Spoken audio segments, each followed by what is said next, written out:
പുരുഷന്മാരെക്കുറിച്ചുള്ള മാനസികാവസ്ഥകൾ. ഒരു സുന്ദരിയായ പെൺകുട്ടിയുമായി വെറും 5 മിനിറ്റ് സംഭാഷണം ഒരു പുരുഷന്റെ മാനസികാരോഗ്യത്തിന് ഗുണം ചെയ്യും. പുരുഷന്മാർ സഹായം ചോദിക്കുന്നത് വെറുക്കുന്നു. ശാരീരികവും വൈകാരികവുമായ ആവശ്യങ്ങൾ തൃപ്തികരമല്ലെന്ന് തോന്നുമ്പോൾ മാത്രമാണ് ആൺകുട്ടികൾ വഞ്ചിക്കുന്നത്. പുരുഷന്മാർക്ക് മറ്റു പുരുഷന്മാരിൽ നിന്നുള്ള അഭിനന്ദനങ്ങൾ ഇഷ്ടമാണ്. അത് അവരുടെ ആത്മാഭിമാനം വർദ്ധിപ്പിക്കുന്നു. പുരുഷന്മാർക്കിടയിലുള്ള സൗഹൃദം പുതുതായി മാത്രം അടിസ്ഥാനമാക്കിയിട്ടുള്ളതാണെന്ന് പഠനങ്ങൾ പറയുന്നു. ആളുകൾ തിരക്കിലായിരിക്കുമ്പോൾ കൂടുതൽ സന്തുഷ്ടരാകുന്നു. തലച്ചോറ് പകൽ സമയത്തേക്കാൾ രാത്രിയിൽ സജീവമാണ്. അമിതമായി ചിന്തിക്കുന്നവർക്ക് ഉയർന്ന ബുദ്ധിശക്തി ഉണ്ടാകും. സ്നേഹിക്കുന്ന ഒരാളുമായി കൈകോർത്ത് പിടിക്കുന്നത് ശാരീരിക വേദനയും സമ്മർദ്ദവും കുറക്കും. നമ്മുടെ മാനസികാവസ്ഥയിലും വികാരങ്ങളിലും സംഗീതത്തിന് കാര്യമായ സ്വാധീനം ഉണ്ടെന്ന് പഠനങ്ങൾ തെളിയിച്ചിട്ടുണ്ട്. നിങ്ങളുടെ പ്രിയപ്പെട്ട ഗാനം നിങ്ങളുടെ ജീവിതത്തിലെ ഒരു വൈകാരിക സംഭവവുമായി ബന്ധപ്പെട്ടിരിക്കുന്നു. ഒരു ശരാശരി വ്യക്തിക്ക് ഒരു ദിവസം ഏകദേശം 70,000 ചിന്തകൾ ഉണ്ടാകുന്നു. നിർബന്ധിച്ചാലും പുഞ്ചിരിക്കുന്നത് നിങ്ങളുടെ മാനസികാവസ്ഥ മെച്ചപ്പെടുത്തും. ഒരു സംഭവത്തിൻ്റെയോ അനുഭവത്തിൻ്റെയോ തുടക്കവും അവസാനവും ആളുകൾ ഓർമ്മിക്കാൻ കൂടുതൽ സാധ്യതയുണ്ട്. പ്രകൃതിയിൽ ആയിരിക്കുന്നത് നിങ്ങളുടെ മാനസികാവസ്ഥ വർദ്ധിപ്പിക്കുകയും നിങ്ങളുടെ മാനസികാരോഗ്യം മെച്ചപ്പെടുത്തുകയും ചെയ്യുന്നതാണ്. പകർച്ചവ്യാധി ആകാം. കൂടുതൽ തവണ ചിരിക്കുന്ന ആളുകൾക്ക് വേദന സഹിക്കാൻ കഴിയും. മൾട്ടി ടാസ്കിംഗ് യഥാർത്ഥത്തിൽ ഉൽപ്പാദനക്ഷമത കുറയ്ക്കുകയും സമ്മർദ്ദനില വർദ്ധിപ്പിക്കുകയും ചെയ്യുന്നു. നിങ്ങളുടെ ചിന്തകളും വികാരങ്ങളും എഴുതുന്നത് നിങ്ങളുടെ സമ്മർദ്ദവും ഉത്കണ്ഠയും കുറയ്ക്കാൻ സഹായിക്കും. കഥാരൂപത്തിൽ അവതരിപ്പിക്കുന്ന വിവരങ്ങൾ ആളുകൾ കൂടുതൽ ഓർമ്മിക്കാൻ സാധ്യതയുണ്ട്. ചെറിയ കാര്യങ്ങൾക്ക് പോലും ആരെങ്കിലും കരഞ്ഞാൽ അയാൾ നിഷ്കളങ്കനും മൃദുലഹൃദയനുമാണ്. മനഃശാസ്ത്ര വസ്തുതകൾ. നമ്മുടെ തലച്ചോറ് പോസിറ്റീവ് അനുഭവങ്ങളെക്കാൾ നെഗറ്റീവ് അനുഭവങ്ങളിൽ കൂടുതൽ ശ്രദ്ധ കേന്ദ്രീകരിക്കാൻ രൂപകൽപ്പന ചെയ്തിരിക്കുന്നു. നീട്ടിവെക്കൽ പലപ്പോഴും പൂർണ്ണതവാദവും പരാജയഭീതിയുമായി ബന്ധപ്പെട്ടിരിക്കുന്നു. മാനസികവും ശാരീരികവുമായ ആരോഗ്യത്തിൽ നല്ല ഫലങ്ങളുണ്ടാകും. മറ്റുള്ളവരെ സഹായിക്കുന്നത് നിങ്ങളുടെ സ്വന്തം സന്തോഷവും ക്ഷേമവും വർദ്ധിപ്പിക്കുമെന്ന് ഗവേഷണങ്ങൾ കാണിക്കുന്നുണ്ട്. ഉറക്കക്കുറവ് വൈജ്ഞാനിക പ്രവർത്തനത്തെയും തീരുമാനമെടുക്കലിനെയും സാരമായി ബാധിക്കും. ഒരു വ്യക്തി റെസ്റ്റോറന്റ് ജീവനക്കാരോട് പെരുമാറുന്ന രീതി അവരുടെ സ്വഭാവത്തിൻ്റെ ഒരു നല്ല സൂചകമാണ് പ്രകടിപ്പിക്കുന്നത്.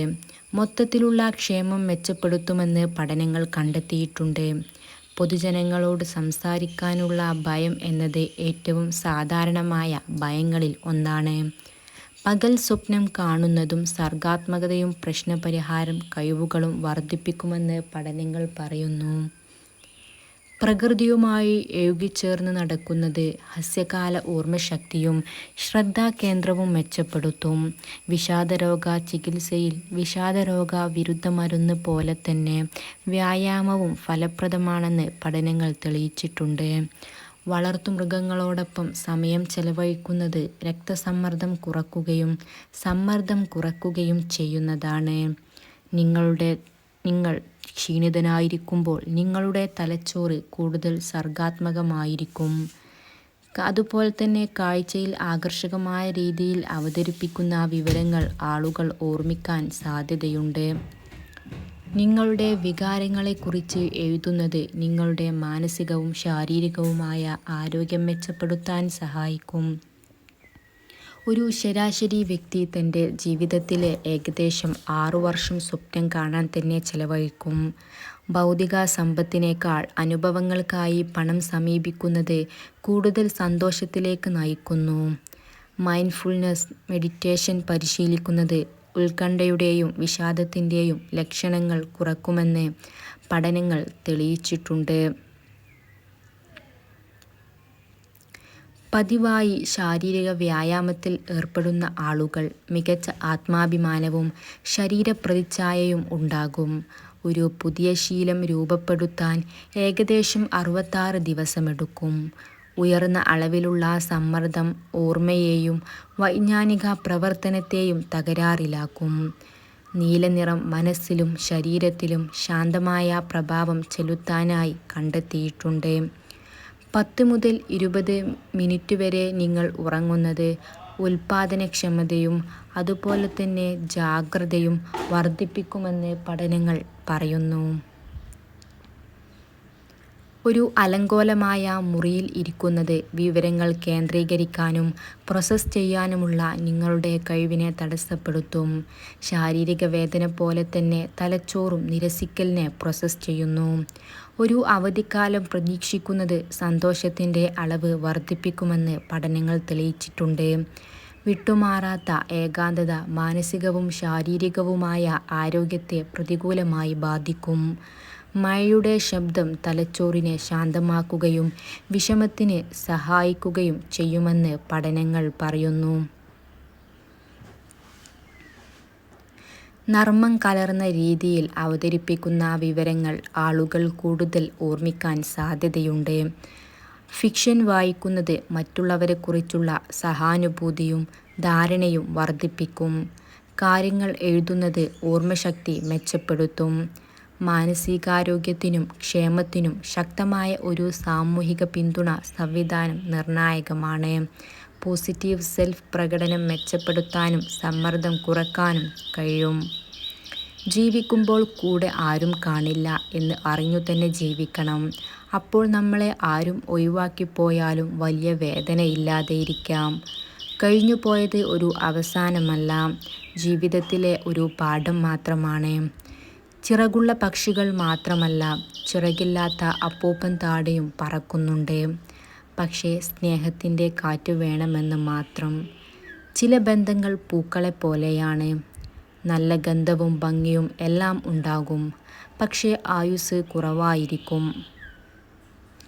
സാരമില്ല എന്ന ഒറ്റ വാക്കുകൊണ്ട് അത്രയേറെ സങ്കടപ്പെട്ടിരിക്കുന്ന സമയത്ത് പോലും എത്ര പെട്ടെന്നാണ് ചിലർക്ക് നമ്മളെ സമാധാനിപ്പിക്കാൻ കഴിയുന്നത്. ഒന്നിനെയും പ്രതീക്ഷിച്ച് ജീവിക്കരുത്. പ്രതീക്ഷകൾ തകർന്നാൽ പിന്നീട് ജീവിക്കാൻ പറ്റണമെന്നില്ല. പഠിക്കുക 100 വാക്കിൽ ഉത്തരം എഴുതാനല്ല, മറിച്ച് ഒരു ചോദ്യമെങ്കിലും തിരിച്ചു ചോദിക്കാൻ. നല്ല നിമിഷങ്ങളെ കരുതി വെക്കുക. ഒരുപക്ഷേ നാളുകളിൽ ഓർക്കാൻ ഓർമ്മകളായി കുറച്ച് സന്തോഷമെങ്കിലും തിരിച്ചു തന്നേക്കാം. എന്നും ആരും കൂടെ ഉണ്ടാവില്ല എന്നത് വളരെയേറെ സത്യമാണ്. പക്ഷേ നമുക്കെല്ലാവർക്കും കാണും എന്നും കൂടെ ഉണ്ടാവണം എന്ന് ആഗ്രഹിക്കുന്ന ഒരാളെങ്കിലും. ചതിക്കുന്ന സ്ത്രീകളെ ഈ 2 കാര്യങ്ങളിലൂടെ തിരിച്ചറിയാൻ കഴിയും. 1. അനുയോജ്യമല്ലാത്ത സമയത്ത് കൃത്യമായി ഉൽപ്പാദിപ്പിക്കുന്ന കണ്ണുനീർ. അതുപോലെ നിങ്ങൾക്ക് ചെറിയ പരിക്കു പറ്റിയാൽ വിശ്വസിക്കാനാവാത്ത വിധം കരയുന്നത്. ഒരു വ്യക്തി നമുക്ക് കൽപ്പിച്ചിരിക്കുന്ന വില എന്താണെന്നറിയാൻ അവർ നമ്മളോട് പെരുമാറുന്ന രീതി ശ്രദ്ധിച്ചാൽ മതി. ചില വേദനകളെ മനസ്സിൽ നിന്ന് എത്ര മായ്ച്ചു കളയാൻ ശ്രമിച്ചാലും വീണ്ടും അത് മനസ്സിൽ തെങ്ങി നിന്ന് കുത്തി നോവിച്ചു കൊണ്ടേയിരിക്കും. എത്രയോ ശരികൾക്കിടയിൽ ഒരൊറ്റ തെറ്റ് മാത്രം മതി പലർക്കും നമ്മൾ അന്യരാവാൻ. മൗനം പാലിച്ചതിൻ്റെ പേരിൽ ഞാൻ ഒരിക്കലും ദുഃഖിച്ചിട്ടില്ല എന്ന് തന്നെ പറയാം. എന്നാൽ സംസാരിച്ചതിൻ്റെ പേരിൽ ഞാൻ പലവട്ടം ദുഃഖം അനുഭവിച്ചു. ഉള്ള വില കളഞ്ഞ് ഇല്ലാത്ത വില ഉണ്ടാക്കരുത്. അഭിമാനം കളഞ്ഞ് അപമാനം സഹിച്ച് അംഗീകാരം നേടരുത്. തന്നെക്കൊണ്ട് ഇതൊക്കെ പറ്റുമോ എന്ന് പറയുന്നവരുടെ മുൻപിൽ എന്നെക്കൊണ്ട് പറ്റുമെന്ന് കാണിക്കുന്നതാണ് ആ വ്യക്തിയുടെ ജീവിതത്തിൽ നടക്കുന്ന അത്ഭുതം. വെറുക്കുന്നവർ വെറുക്കട്ടെ. ആരുടെയും സ്നേഹം പിടിച്ചു വാങ്ങാൻ പറ്റില്ലല്ലോ. ഒരുപാട് കാലം ഓർത്തു ദുഃഖിക്കാനായി മനുഷ്യർ ചിലർ ഒരല്പകാലത്തെ സ്നേഹം നൽകി അകലുന്നു. നിന്റെ ഉയർച്ചയിൽ നീ ആരാണെന്ന് നിന്റെ സുഹൃത്തുക്കൾ അറിയും. നിന്റെ തകർച്ചയിൽ നിന്റെ സുഹൃത്തുക്കൾ ആരൊക്കെയാണെന്ന് നീയും അറിയും. ആരുടെയും പങ്കാളിയാവാതിരിക്കുക. കഴിയുമെങ്കിൽ ആരുടെയും ആരും ആവാതിരിക്കുക. പിന്നെയും കഴിയുമെങ്കിൽ ഒന്നും ആവാതിരിക്കുക. ഒരു സൂചന പോലും നൽകാതെ എത്ര വിദഗ്ധമായാണ് ഒരാളിൽ നിന്ന് മറ്റൊരാളിലേക്ക് ആളുകൾ കൂടുവിട്ട് കൂടുമാറുന്നത്. Thanks for watching. Don't forget to subscribe.